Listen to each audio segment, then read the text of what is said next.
What's going on, Sooner Nation? We got multiple targets coming off the board in the month of August. We've got one coming off the board tomorrow, August 9th, on a Saturday at 2:30 over on the 247 Sports YouTube page, and that's going to be Elijah Golden. So, where's Oklahoma currently at in the race for Golden Services, and where's Oklahoma football recruiting at in general here in the 26th class? We're going to talk about it. We're going to dive into it. There could be some flip targets on the horizon, so join the discussion. Jump in the comments below. Let me know your thoughts. And if you are new to the channel, make sure you hit that like and hit that subscribe button. We definitely want you to be a part of everything that's going on here. And, if you're subscribed, you're not going to miss out on any of this content. All right.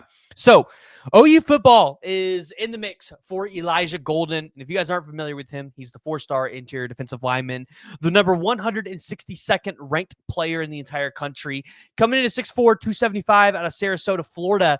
This has been long believed to have been a race that the Notre Dame Fighting Irish were going to win. But listen, he's had multiple dates pushed back at this point. And August 9th seems like it's going to stick at this current point in time. But the question is, where does Oklahoma currently stand? Because for a while there, it really felt like Oklahoma was really given Notre Dame everything they wanted and a little bit more in this race. And at times it's felt like Oklahoma might be inching towards getting this thing done. But as we currently sit here today, like it really feels like it's going to probably be Notre Dame tomorrow.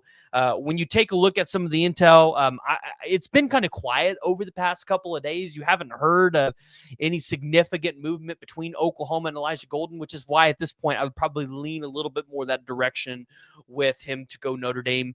But if he ends up picking Oklahoma, I definitely would not be shocked or surprised. Now, the other thing is, too, as we've said with a lot of recruits, if he picks Notre Dame tomorrow and Oklahoma goes out there and rattles off 10 wins, there's a good chance Oklahoma could probably try to flip this kid late in the cycle before early signing day.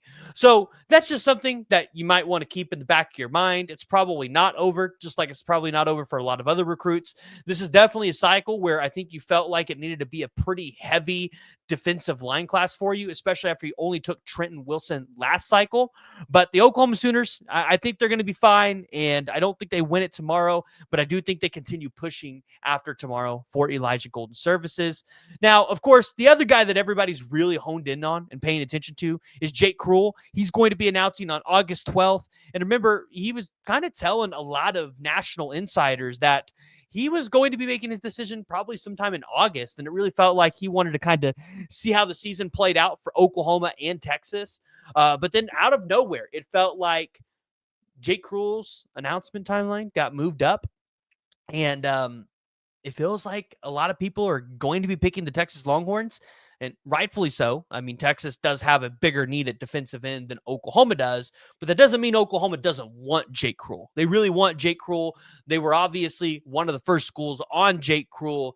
And again, I think this comes down to if Oklahoma is 6-0 and Texas is, got 2 losses or 3 losses after the Oklahoma game, maybe you flip Jake Cruel, right? So it's always a possibility. I don't think it's out there. If Oklahoma goes out there and has a good season, Jake Cruel is probably going to want to jump on board with the Sooners because he just wanted to see the Sooners have a good season. I think that's where he was at. Scheme-wise, he fits perfectly. Oklahoma's been in the driver's seat for a long time. I actually still think Oklahoma lands his services on August 12th, so I do think that one goes Oklahoma's way. They need to get some more recruiting wins under their belt here in the 26th cycle, and so if they lose Elijah Golden, I definitely think they probably push a little bit harder for Jake Cruel just so they can get that win under their belt for this month. So keep your eyes peeled for that one on August 12th. You've also got Richardson, which I believe he's got a date set for August 26th. Somebody correct me if that's not correct. But 6'2.5", 295-pound interior defensive lineman out of Hopewell, Virginia, the 433rd overall player in the 247 composite rankings. Syracuse, South Carolina, Penn State, Virginia Tech, Oklahoma. These are the schools that are in the running for him. This really feels like he's probably going to stay closer to home. Maryland, Virginia Tech, Syracuse, those are probably some of the schools that you look at. But Richardson, Todd Bates, and the staff, they have a really good relationship. So, again, not going to be like too shocked if he picks Oklahoma. But at this point in time, I'm not expecting Oklahoma to be the pick there. Now, Davian Gross, oh my gosh, what the wild ride this one has been. Like, constantly feels like we're getting close to Davian Gross announcing his commitment, and it feels like Oklahoma has consistently been in the driver's seat here. So you're like, great, some great news incoming for Oklahoma, and then it never happens. And for Davian Gross, I do think we get an announcement before the end of August. Now, does that come this next week? Does it come the week after? Or does it come 3 weeks from now? I'm not 100% sure. But Davian Gross in Oklahoma, still a very tight thing. And a race where Oklahoma, I think, still has the lead. Baylor, though, still trying to make a push. Florida definitely wants his services. Houston and their 5-star quarterback definitely trying to make a push as well. They've definitely been in it. And Davian Gross has said multiple times not to forget that Houston is still in this recruitment. So keep your eyes peeled for Davian Gross. I think that one could probably, just like yesterday with Luke Wilson, the offensive tackle out of South Lake Carroll in 2027 that just committed to Oklahoma out of nowhere. I think that could happen with Davian Gross's recruitment. I think it could just drop on you in the middle of the day when nobody's expecting it, and then boom, there's your news. Now, lastly, Oklahoma's going to have to potentially maybe flip a couple guys here during the season. There is a 4-star wide receiver target that I definitely want to talk about, but we're going to talk about him at a later date. I'm still trying to confirm whether or not he will be on campus for the OU Michigan game.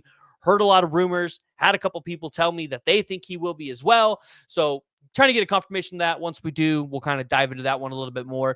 But obviously, one of the flip targets that I think we got to talk about is Jacob Curry, the 6'1", 200-pound linebacker out of Ponte Vedra Beach, Florida, out of Nice High School, the same high school where Tim Tebow originated from. Like I said, currently committed to Northwestern, but it feels like this is a race where Oklahoma is maybe starting to pick up a little bit more steam.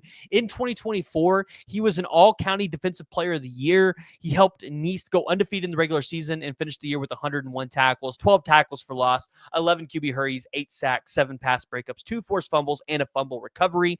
Oklahoma offered him back on July 22nd, so this is still a fairly new recruitment for Oklahoma. But again, it feels like the Oklahoma Sooners are maybe making a little bit of momentum here. You've also got the 4-star offensive tackle out there at USC, Vlad Dykonov, and that is one where, hey, I think Oklahoma potentially has a chance there to flip him.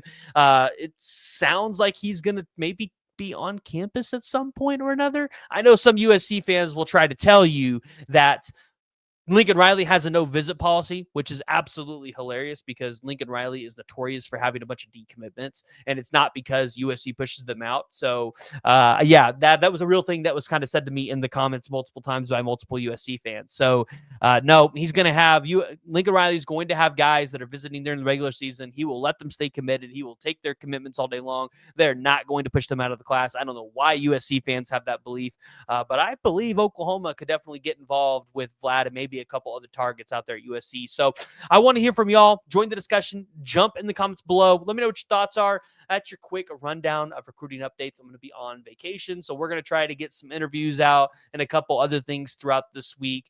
We've got second week of fall camp coming up, so we'll break down the presser on Tuesday for you guys. So make sure you guys stay tuned for that. Hit that like, hit that subscribe button, and we'll see you all next time.